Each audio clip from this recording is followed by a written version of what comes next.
बिस्मिल्लाहिर्रहमानिर्रहीम। Dear students, आज के इस लेक्चर में हम बीएस इकोनॉमिक्स फिफ्थ सेमेस्टर का जो मैथमेटिकल इकोनॉमिक्स का फ़ाइनल पेपर था लास्ट ईयर का, उसका सलूशन डिस्कस करेंगे।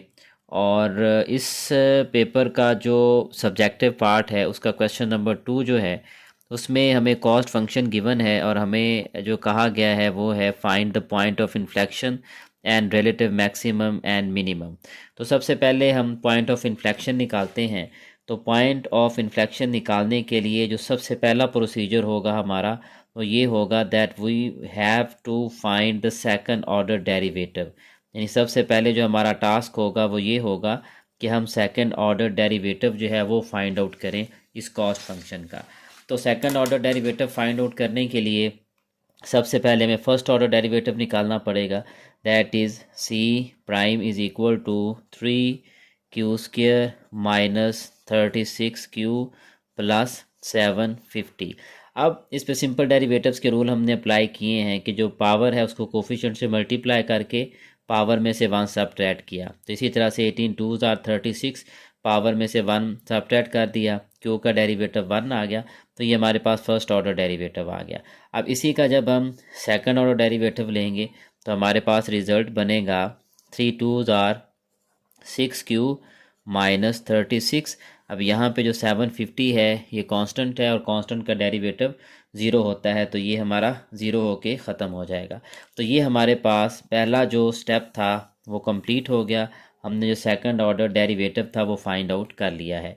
अब जो दूसरा स्टेप है हमारा इस क्वेश्चन को सॉल्व करने के लिए वो ये है कि हम इस सेकंड ऑर्डर डेरिवेटिव को 0 के इक्वल सेट करेंगे और इसको सॉल्व करेंगे q के लिए to find the critical value, ताकि हम जो क्रिटिकल वैल्यू है वो फाइंड आउट कर सकें। तो इसके लिए सिंपल सी बात है कि सेकंड डेरिवेटिव को हमने 0 के इक्वल करना है। सेकंड डेरिवेटिव ये है हमारे पास, that is 6 Q minus 36 is equal to 0। तो यहाँ पे हम क्या करेंगे, इसको क्यू के लिए सॉल्व करेंगे। तो 36 को आप राइट साइड पे ले आएँ तो ये हमारे पास बन जाएगा 6 क्यू इज़ इक्वल टू 36। अब इसको क्यू के लिए सॉल्व करें तो Q will be equal to 36/6, तो क्यू इज़ इक्वल टू 6। तो ये जो क्यू इज़ इक्वल टू 6 है ये बुनियादी तौर पे हमारे पास क्रिटिकल वैल्यू है। अब हमने क्या करना है, हमने ये टेस्ट करना है कि आया क्यू इज़ इक्वल टू 6 जो है वो हमारा पॉइंट ऑफ इन्फ्लेक्शन है या नहीं है। तो उसके लिए जो थर्ड प्रोसीजर हम अडॉप्ट करेंगे, जो थर्ड स्टेप होगा इस क्वेश्चन के अंदर, वो ये है कि हम जो सेकंड ऑर्डर डेरिवेटिव है, जैसे कि यहाँ पे हमारे पास सी है, तो जो सेकंड ऑर्डर डेरिवेटिव है इसको हम चेक करेंगे लोअर और अपर वैल्यूज़ पे। यानी जो क्रिटिकल वैल्यू हमारे पास आई है इससे हम एक लोअर वैल्यू लेंगे और इसी तरह से इससे एक अपर वैल्यू लेंगे और उसको हम जो सेकंड ऑर्डर डेरिवेटिव था यहाँ पे ये जो हमने फाइंड आउट किया है 6 क्यू माइनस 36, इसमें पुट करेंगे।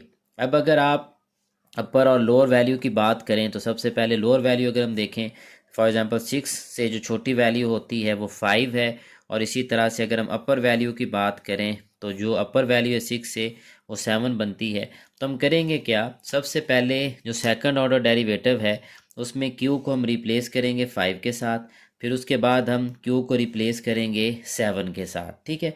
और इस रिप्लेसमेंट के बाद अगर जो हमारा फंक्शन है उसका साइन चेंज हो जाता है, साइन चेंज होने का मतलब ये है कि अगर आप लोअर वैल्यू अप्लाई करते हैं तो उससे हमारा आंसर अगर नेगेटिव में आ रहा है तो अपर वैल्यू में उसका आंसर पॉजिटिव आना चाहिए, या अगर लोअर में आंसर प्लस का आ रहा है, पॉजिटिव में आ रहा है, तो अपर में लाजमी तौर पे नेगेटिव में आना चाहिए। यानी साइन चेंज होना चाहिए, यानी नेगेटिव से पॉजिटिव हो जाए या फिर पॉजिटिव से नेगेटिव हो जाए। अगर ये साइन चेंज होगा तभी हम ये डिक्लेयर करेंगे कि हमारी जो क्रिटिकल वैल्यू है वो हमारी पॉइंट ऑफ इन्फ्लेक्शन की ही जो है ना वो वैल्यू होगी। जी, तो अब हम क्या करेंगे, सबसे पहले इस सेकंड ऑर्डर डेरिवेटिव को लोअर वैल्यू पे वैल्यूएट करेंगे। सपोज करें कि जो लोअर वैल्यू है हमारे पास वो है हमारे पास 5। इसको पुट करें तो ये हमारे पास बनेगा 6 × 5 माइनस 36, तो that is equal to 30 minus 36, that is equal to -6। तो ये हमारे पास जो सेकंड ऑर्डर डेरिवेटिव है उसका हमारे पास आंसर आ गया -6। अब हम इसको अपर वैल्यू पे जो है ना वो वैल्यूएट करते हैं। जो लास्ट हमने 7 जो है ना वो ज्यूम की थी, late Q2 is equal to 7। तो ये सेकंड ऑर्डर डेरिवेटिव को जब आप रिप्लेस करेंगे इसके साथ, तो ये हमारे पास बनेगा 6 into 7 -36, that is equal to 42 -36। तो ये आपके पास प्लस का जो है ना वो 6 बन जाएगा। तो यहाँ पे आप देखें तो हमारे पास जो सेकंड ऑर्डर डेरिवेटिव है, अब उसका जो साइन है वो चेंज हो गया है, यानी वो माइनस से, यानी पहले -6 था, अब ये हमारे पास प्लस का जो है ना वो 6 हो गया है। तो इसका मतलब ये होगा कि हमारी जो क्रिटिकल वैल्यू है Q is equal to 6, that is our point of inflection. Question का जो सेकंड पार्ट है that is about relative maximum and minimum. तो उसके लिए हम क्या करेंगे, उसके लिए सिंपल हम जो प्रोसीजर अडॉप्ट करेंगे उसमें सबसे पहली जो हमारे पास कंडीशन होगी वो ये होगी कि हमने जो first order derivative find out किया था उसको हम ज़ीरो के इक्वल जो है ना वो अज्यूम करेंगे, और ज़ीरो के इक्वल अज्यूम करने के बाद हम क्रिटिकल वैल्यू जो है ना वो फाइंड आउट कर लेंगे। तो ये हमारे पास फर्स्ट ऑर्डर डेरिवेटिव है, इसको अगर हम ज़ीरो के इक्वल अज्यूम करें जो कि फ़र्स्ट ऑर्डर कंडीशन है हमारे पास, तो ये बनेगी 3Q² -36Q plus 750 is equal to 0। अब इस इक्वेशन को आप 3 पे डिवाइड करें तो आपके पास सिंप्लीफाइड इक्वेशन बनेगी Q² -12Q plus 250 is equal to 0। अब इसको आप फैक्टराइजेशन के ज़रिए से सॉल्व नहीं कर सकते, तो इसके लिए हम क्या करेंगे, इसको हम क्वाड्रेटिक फार्मूले की मदद से सॉल्व करेंगे। इसमें A हमारे पास 1 है, B -12 है और C हमारे पास 250 है। और क्वाड्रेटिक फार्मूला आपको पता है वो हमारे पास बनेगा Q is equal to -B plus -B² -4AC का स्क्वायर रूट ओवर 2A।